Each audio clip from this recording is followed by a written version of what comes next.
Retornamos al interactivo de la orientación. Volvemos.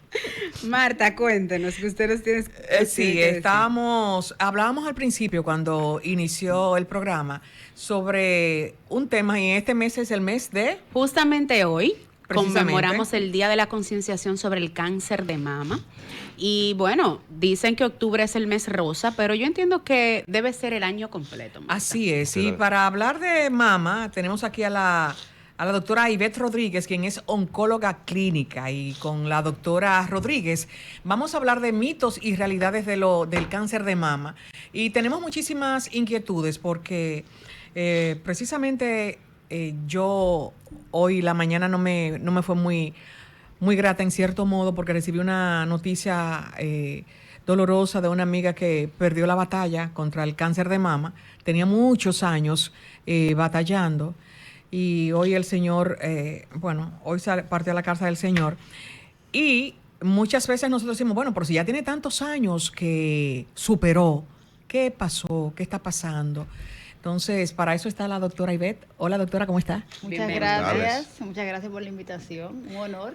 No, gracias a usted por acompañarnos en esta entrega de Sábado de Consultas, un sábado, que es el día en el que generalmente ustedes lo toman como descanso. Doctora, de entrada me gustaría, como bien dice Marta, al inicio de su espacio, un poco acongojada, sobre el tema de qué pasa con esas personas que se le diagnostica cáncer, pero vamos a decir que se recuperan parcialmente y luego nos sorprende una noticia de que nuevamente tienen cáncer.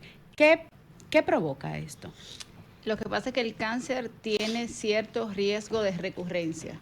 Recurrencia quiere decir que un paciente presentó la enfermedad, completó los tratamientos, posteriormente entra en un proceso de seguimiento y vigilancia y luego de varios años puede recurrir la enfermedad. El riesgo de esa recurrencia está condicionado con la etapa en que se diagnostica la enfermedad. Etapas que se diagnostican más avanzadas, a pesar de que pasa el tiempo, tienen cierto grado de recurrencia. Y es por eso que siempre se maneja que el paciente oncológico nunca está de alta, porque existe un riesgo de recurrencia. Ese riesgo se modifica. El riesgo más importante se da a los primeros 3 años, luego va bajando. Después de los 5 años es mínimo, pero existe. Entonces nunca se negativiza, o sea, nunca se pone cero la posibilidad. Siempre hay un riesgo y va a depender del tiempo, del tipo de cáncer de mama y de la etapa clínica en la que fue diagnosticado. Y precisamente con relación a esto del cáncer de mama que celebramos en octubre, muchísimas flores rosadas, mucha ropa rosada, mucho todo, pero veía en la noticia un titular hoy que decía que la mayoría del cáncer de mama se diagnostica ya cuando está en cuarta etapa. ¿Cómo es posible en cuarta etapa si hay personas que este año se hicieron el análisis, lo que se requiere, y el año siguiente tiene un cáncer muy agresivo? Lo que se recomienda es la mamografía anual, que es el estándar a partir de los 40 años de edad, y a partir de los 35 años solo mamografía. Sin embargo, hay un grupo de pacientes que a pesar de ese seguimiento pueden presentar la enfermedad, pero ese grupo es mínimo.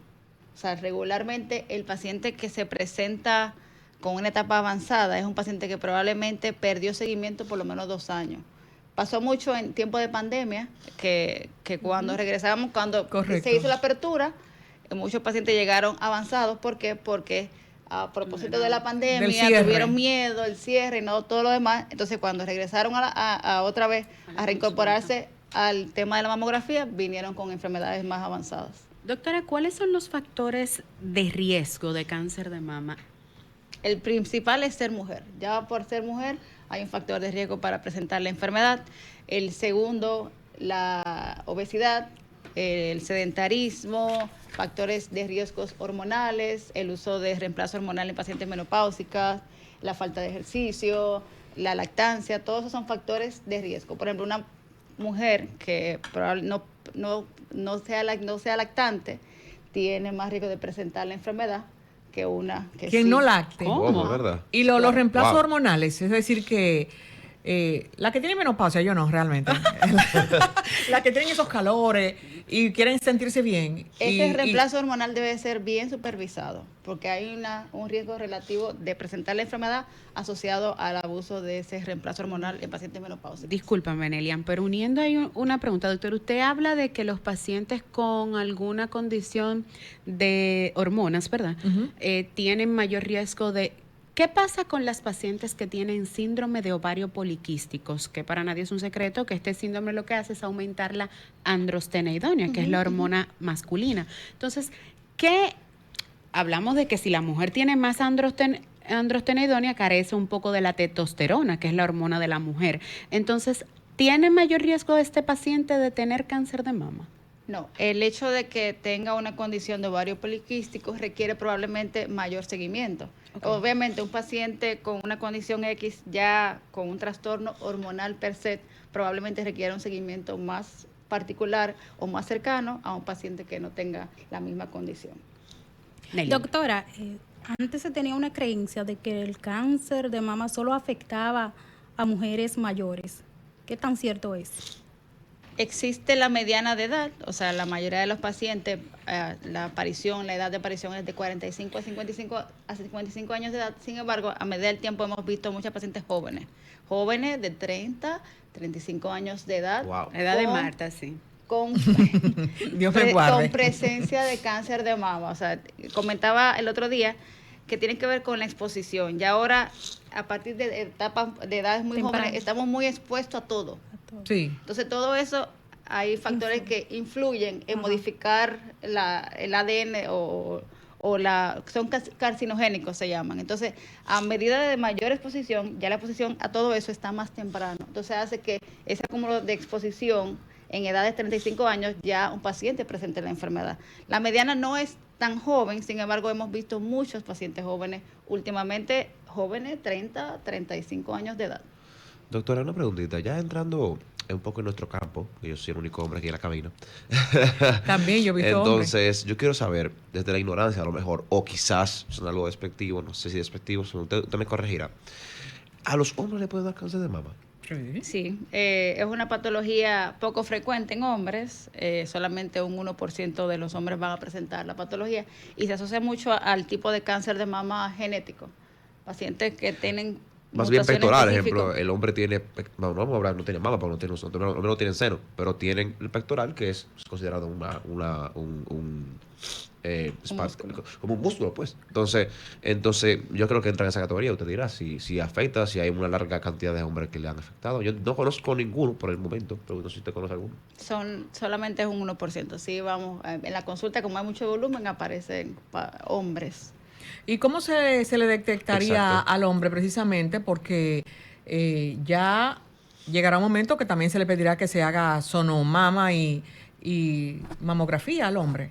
No, como la incidencia es tan bajita, exponer a todos los hombres a la mamografía o a un estudio de imágenes no justifica, porque la incidencia es muy bajita. Sin embargo, como el hombre es plano, o sea, no tiene tejido mamario per se, la Exactamente, ventaja tiene es cero. de que al momento de aparecer algo, Una bolita. se ajá. identifica más fácil que una mujer que tiene tejido mamario y que se confunde.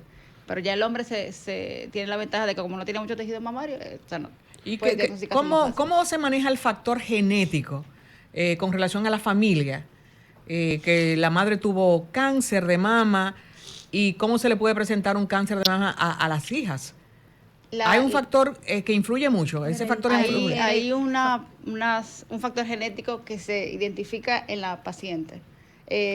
Una paciente con cáncer de mama, en el interrogatorio pregunta cuántos familiares tienen la patología y le hace a la paciente una prueba de mutacional.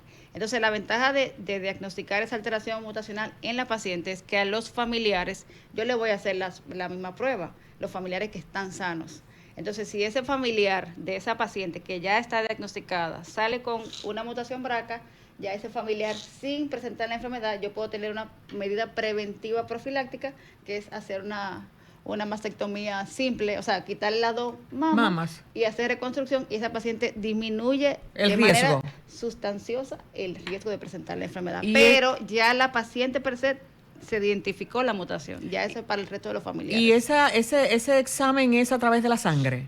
Se puede hacer a través de la sangre y se puede hacer a través del tejido. Yo tengo Ok. otra preguntita, y bien seria, porque, por ejemplo, el hombre no tiene Es decir, tejido que la mamario. otra no fue seria. No sé, sí, pero esta es bien seria porque es más puntual. Ya usted va a entender, usted van a ver. El hombre no tiene tejido mamario, teniendo eso en consideración, ¿cómo, la mujer, cómo se le ve, el seno se le pone de alguna manera cuando tiene cáncer de mama? ¿Cómo sería para los ¿Cuál es la hombres? identificación del seno? ¿Cómo se identifica cuando porque yo imagino que la mujer se denota, a lo mejor cuando tiene el seno quizá un poquito más grande, un poquito menos ondulado, de lado, yo no sé si hay una forma de físicamente de darse cuenta cuando hay cáncer de mama. No, lo que Tanto como obviamente hombre. siempre son signos sospechosos. O sea, el diagnóstico definitivo es con biopsia, pero dependiendo, como tú dices, la característica de la mama, en la mama hay mucha grasa, es un tejido glandular, entonces depende si la mujer tiene la mama más grande, es más difícil identificarlo. Y es por eso que no hay que identificarlo por clínica, sino hay que someterse a mamografía anual independientemente de que sienta o no sienta nada. Por ejemplo, acabo de ver un flyer ahora hace poquito acaban de abrir como que una especie de espacio que dice de que tócate a tiempo. Sí, correcto. Cuando uno se está bañando, hay unos toques para tú explorar cómo está tu seno, si siente alguna... Irregularidad, sí, algún bulto, no sé, exactamente. algo O así, también el color, o Ajá. también que tú botes alguna secreción del pezón. Protuberancia o algo Exacto. así. Pero la desventaja es que cuando uno siente algo en la mama, probablemente ya es una enfermedad que mide más de 2 centímetros. Wow. Entonces, cuando la paciente se autopalpa y se siente algo, quiere decir que ya es algo por lo menos por encima de 2 centímetros si tiene un tejido mamario promedio. Ya lo ideal es hacer mamografía, mamografía y mamografía. ¿Qué tan efectivos son los tratamientos actuales para el cáncer de mama en una etapa avanzada? Porque bueno, hablamos mucho de que la tecnología ha reivindicado hasta en los niveles de medicina, pero ¿qué tan efectivo es un tratamiento ya para y cuándo sería una etapa avanzada en un cáncer de mama? Una etapa puede ser localmente avanzada, que todavía está limitada a la mama y a la axila, y ya muy avanzada, que es una etapa clínica 4, cuando está metastásico. Obviamente los objetivos de tratamiento son diferentes si es localmente avanzada o si es metastásico. Afortunadamente en Dominicana tenemos amplia disponibilidad y acceso a medicamentos específicos.